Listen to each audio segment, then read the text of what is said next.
Hey mamas, in this podcast today, I'll be talking about my experience with a miscarriage in the second trimester and my grieving process through this experience.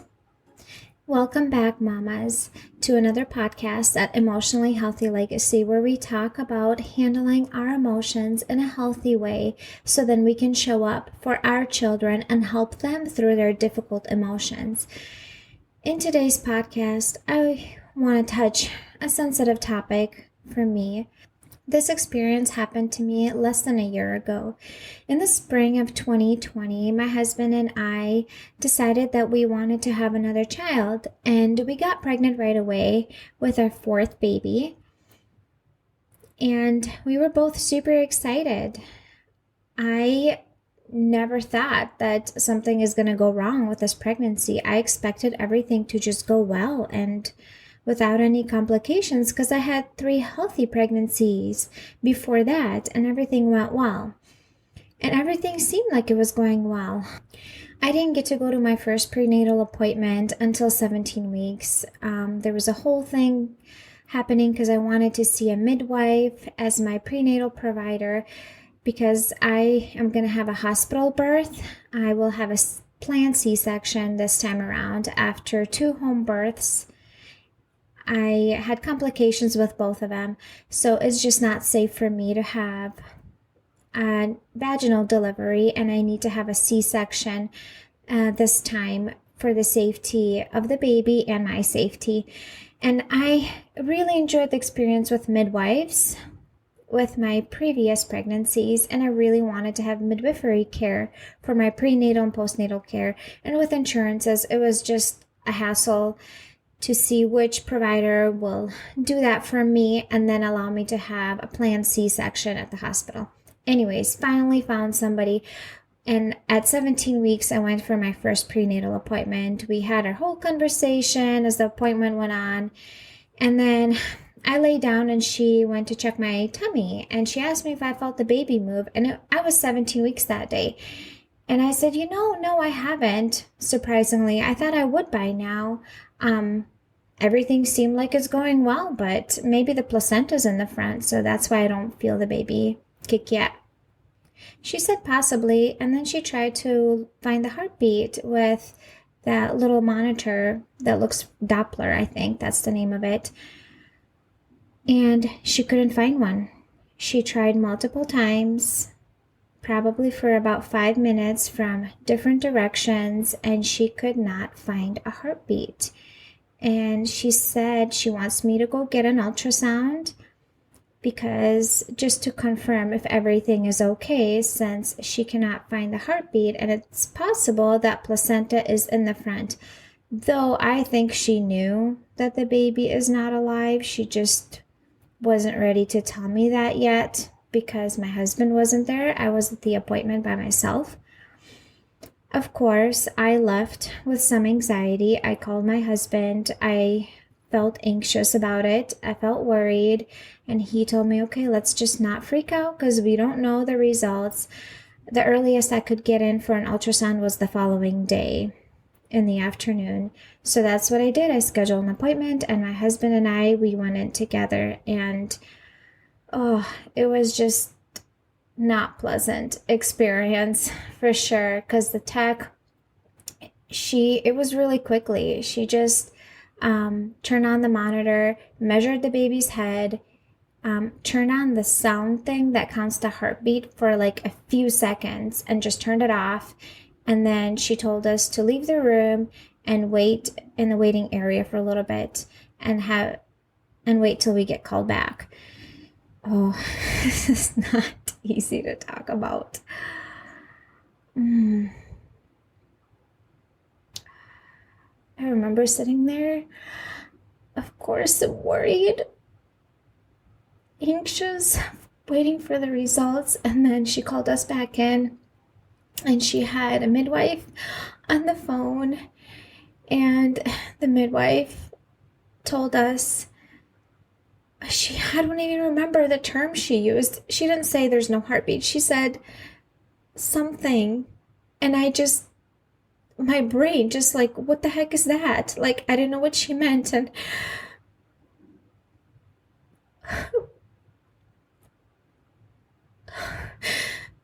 My, my husband says that means there's no heartbeat. And I just had to sit down. That was a shock to me. And my husband had to talk to the midwife and take it from there to see where we need to go from there, where we need to schedule, what hospital we need to go to. I could not function. I could not. I could not say or do anything. At that point, I was so glad he was there because he was so supportive and so helpful. We got into the car. I was so glad he was there because he drove us home. I don't think I could have driven myself if I was there by myself. I don't know how I would handle it if I was by myself. I just cried quietly the whole way home. And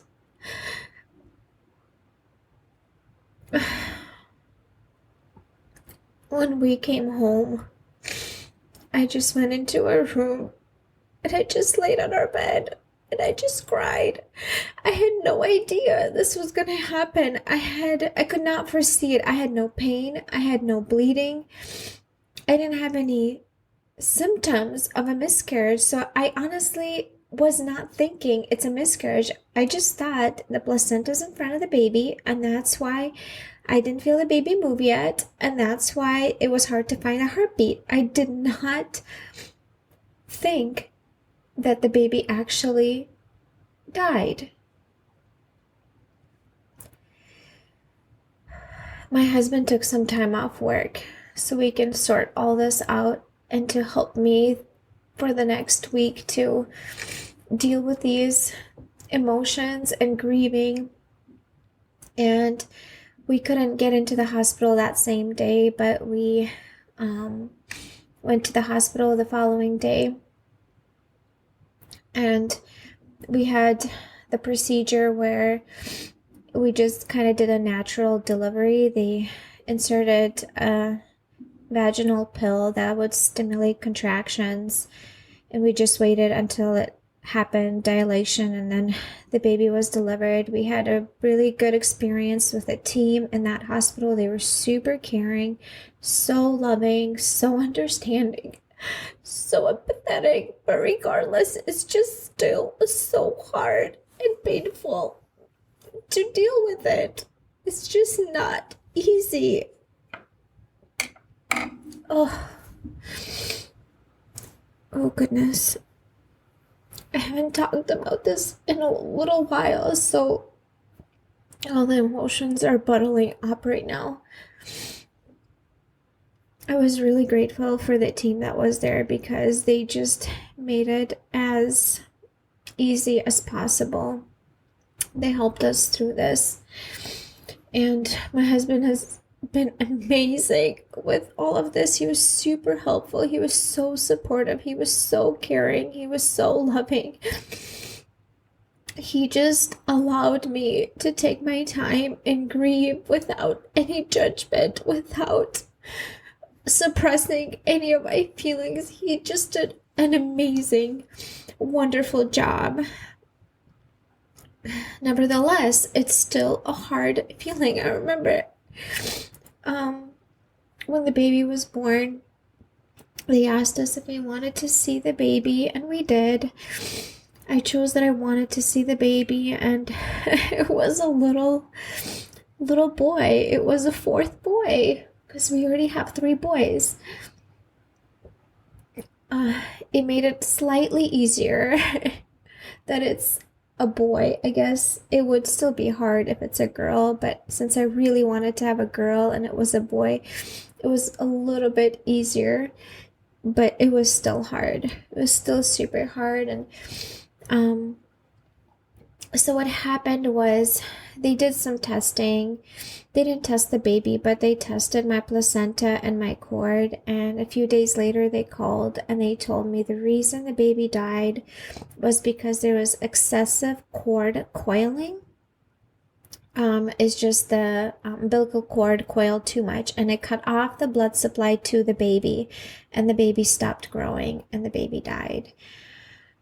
So there was nothing I could have done or not done to prevent this. Nothing. It was just God's will for it to happen. And probably, I don't know why, but one of the reasons I think it's possible is so I could understand other moms, what they deal with when they are grieving, and to help them in their process and journey of grieving for a loss of a child.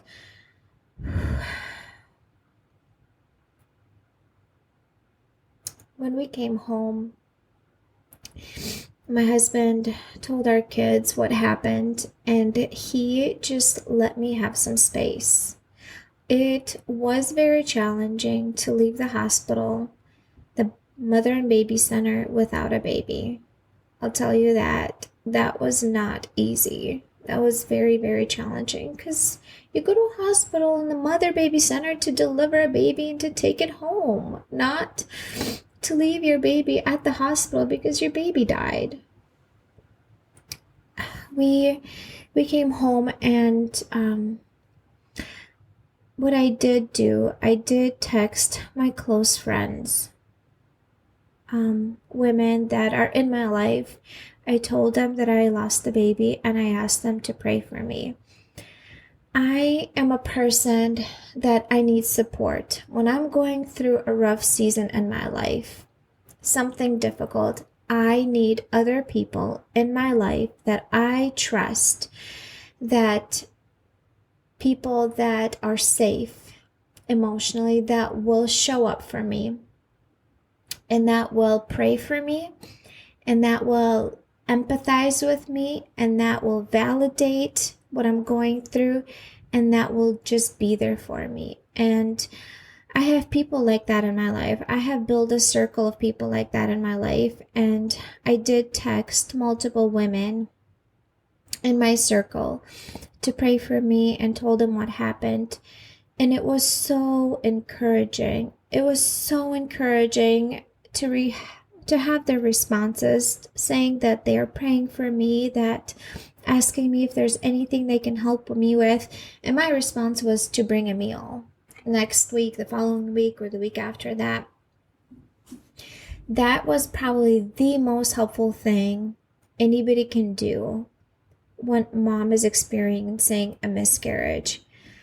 Because the last thing you want to do is your duties around the house that need to get done and your responsibilities. I don't like cooking to begin with, just period. I've never enjoyed it. It's just not my cup of tea. I do it because my family has to eat and I have to cook for them. So having people in my life that brought meals and that stopped by and came in and gave me a hug and prayed over me was so, so helpful. That is one of the things that I did in my grieving process, was I reached out for support. I did not try to do this on my own. I reached out for support. I asked my husband to take some time off work, which I think he would have either way. I didn't necessarily have to ask him for it.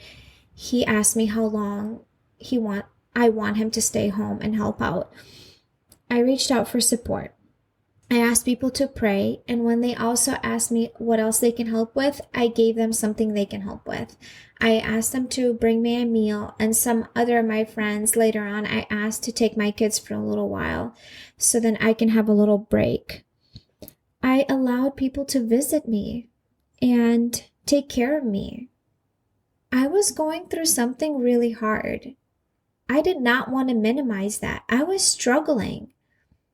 I was really struggling, and I did not want to pretend that I have it all together, because I didn't. That's a lot of energy to pretend that you have your whole life together, that you're fine when you're really not. That takes a lot of energy, and I did not want to do that.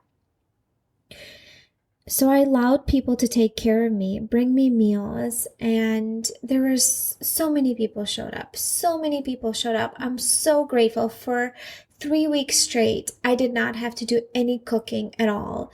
there was a meal, either a frozen meal or a fresh meal brought that day, or people gave us gift cards to grab a meal.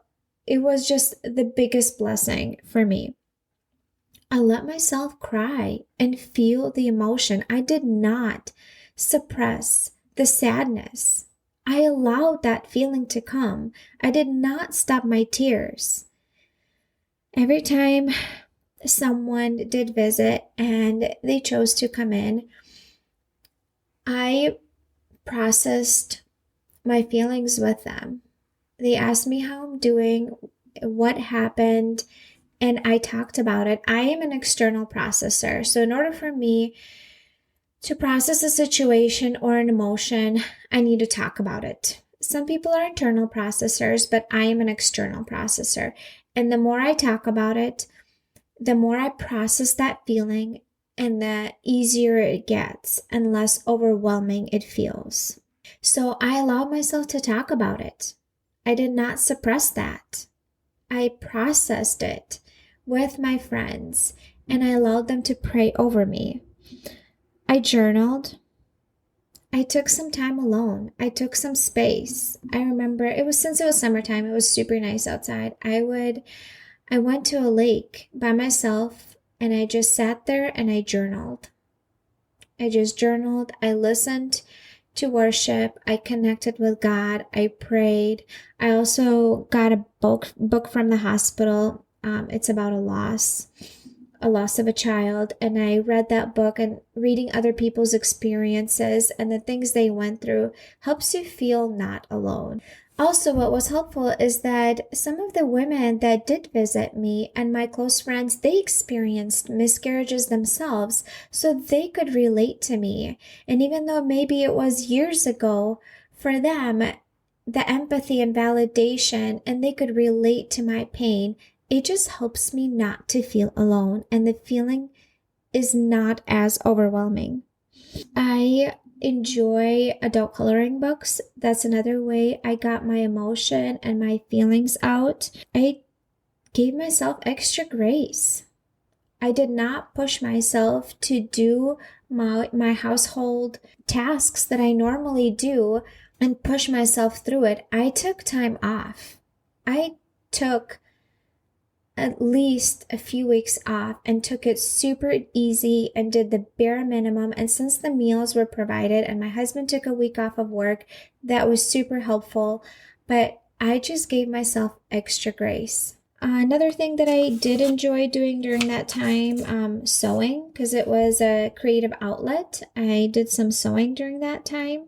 I vented. I let the feelings come and I labeled them. I would say I feel very frustrated this happened to me. I feel super sad. I'm so broken. And my heart just aches for this loss. I did not suppress any of that. I was able to express it and to label it. So I don't know if you ever heard of this, but we as humans, when we go through something rough in our lives, when we lose someone, something, it could be a loss of a job, even anything that was important to us, we go through stages of grief, and sometimes people get stuck in their grief. The stages are denial. It's the stage where you just can't believe what happened to you. You don't want to believe it. It's stage of denial. There's stage of anger, where you get angry of this happening to you, why this happened to you. It's not fair, and you get super upset about it. There's the bargaining stage. Well, if I only did this, then this wouldn't happen. You start blaming yourself and going back. Well, if only I said this, or if only I've done this, then this would not be the result. If I could go back and undo it. Then there's a stage of depression where you truly get sad about what happened to you. You feel it's hard. You get really sad and down about the situation. And then the last stage is acceptance. You finally accept that what you're going through, it's meant to be. There's a reason, there's a plan. You accept, and you are not a victim anymore, and you move forward. The problem is that sometimes we go back and forth in those stages They don't necessarily go in order. And then you can get to acceptance and then go back to anger because you're triggered by something or a memory or somebody said something. I did not get to the stage of anger until about a month and a half after the loss. I don't typically feel severe anger or rage to a point where I have to physically get it out. But when I experienced the grief of a loss of my child, I felt like I physically needed to get that anger and frustration out, even though I knew God has a plan. I knew there was a reason for what happened. It was still super upsetting that it happened to me. I don't know if you ever heard of this. I don't know if you've ever done this, but there's a healthy, safe way to express anger. I did this. I don't know if that's something that will work for you. This is not everybody's cup of tea, but over time, I collect jars and glass containers that I don't need anymore, or pickle jars or whatever it might be. I wash them and I store them in the garage. And at the end of the summertime, it was already fall when I got to my anger stage. I had a kiddie pool that was left. And I closed the garage. I put the kiddie pool in the corner. And I had a whole box of glass jars. And I just started throwing them at the kiddie pool. I started getting that frustration and anger out and having that physical release and seeing those jars break just like physically helps you release that anger and frustration. And it just took me 5 minutes of doing that, maybe not even 5 minutes of that anger release. And then I was able to get through that stage in a safe way without hurting anybody, without taking it out on my kids, without taking it out on my husband, without suppressing that emotion, getting it out and then moving forward. I know this is not for everybody. I'm not saying this is what you should do. I'm telling you what worked for me. I can tell you though that when my husband went back to work a week after the miscarriage, and I was left at home by myself with my 3 kids. And even though I didn't have to make the meals, there were still other things I needed to deal with, especially my kids and their emotions and their feelings, even though they weren't really realizing what truly happened, probably except my oldest, the middle one a little bit. And they didn't understand the impact of that on me. They still were dealing with their own regular things that they normally do as kids, right? And also when we are feeling negative, when we are feeling down, when there's this difficult energy in our home, you want it or not, if you feel that way, it's going to transfer on your kids. That's just the way it works. If you feel positive and you have positive energy and you're feeling good, you can transfer that on your kids and your kids will feel that. If you feel negative and you're going through something rough and you're super stressed out, that negative energy, it's going to transfer on your kids. So it almost seemed like for a while, my kids were behaving worse than they normally would. And I remember that first morning my husband went to work. My kids, I made them breakfast and they were eating oatmeal and they were just being naughty and picking on each other. I asked them to stop and one of them climbed the counter and I told him not to do it. And he still did. And he tipped the plate on the floor. The plate broke with the oatmeal.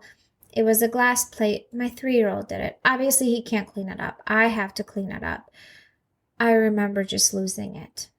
Because I was under so much stress. I was so overwhelmed. The stuff I was dealing with was so big that the problems that they had with their Legos or whatever it might be seemed so minor to me in my world. To them, it's important. To me, it wasn't. I'm like, you gotta be freaking kidding me. I am dealing here with the loss of a child and you're melting down because you don't like the type of color cup you had? Like, I couldn't see it from a perspective that they had their own little world, they had their own struggles because I was struggling so much. I could not show up for my kids in that season. I couldn't because I had to take care of myself. And I remember when he spilled that breakfast and broke that plate, I freaked out. I screamed. And I don't remember what I said. It was probably like, "You've got to be kidding me. Seriously? I told you to get off the counter how many times? And now you broke the plate. Now I have to clean it up." And I was so overwhelmed. I was so frustrated. I was so angry. I remember calling my husband on the phone and just sobbing because I'm like, they're not listening to me. They don't understand what I'm going through. It's so hard.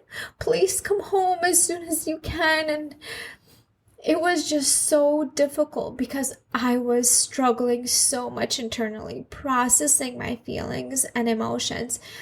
And as much as I felt guilty for yelling at my son, I knew that's not how I normally was. I gave myself grace. I was struggling, and I reminded myself that I'm grieving. It's been a week after a loss of a baby. I am grieving. I gave myself grace for messing up, for yelling at my kids. I gave myself grace for not being able to show up for my kids in the way I want to because I was struggling, and it was just literally impossible for me to show up for them in the best version of myself. I first had to take care of myself. I first had to process what I was dealing with, and I asked for help. I asked for my sister to come over and help with the kids. I asked my parents to take the kids. I asked my husband to come earlier. I asked my mother-in-law to take the kids for a little bit because everything felt like too much. It just did. Everything felt like too much because I was truly struggling myself. And I knew I had to take care of myself. And I did for I'd say probably 3 to 4 weeks. I really gave myself a lot of grace. I really allowed myself to feel and process the feelings and the emotions without suppressing. I accepted help. I asked for help. And about a month to 6 weeks in, I was able to move on and move forward without getting stuck in that grieving stage. And the problem is if we go through something like this and we suppress these emotions and we don't allow ourselves to grieve and be sad and give ourselves grace, it comes out in other areas of our lives. It could be chronic stress that's holding in your body that shows up in your hormone disbalance. It could be chronic stress that shows up in autoimmune issues. It could be stress that comes out in anger and shortness with your kids because there was this suppressed emotion years ago that you never allowed yourself to process. So mamas, I just want to let you know that if you ever went through a miscarriage, it is hard. I get you. I see you. It's so painful. It's okay to be sad. It's good to be sad. The Bible doesn't tell us not to be sad. The Bible doesn't tell us not to grieve. It tells us grieve with who is grieving. Cry with those people. If you know a mom that's struggling with a miscarriage, that just had one, ask her if you can drop off a meal and let her know that you dropped off a meal by her door. If she lets you in, you don't have to say anything.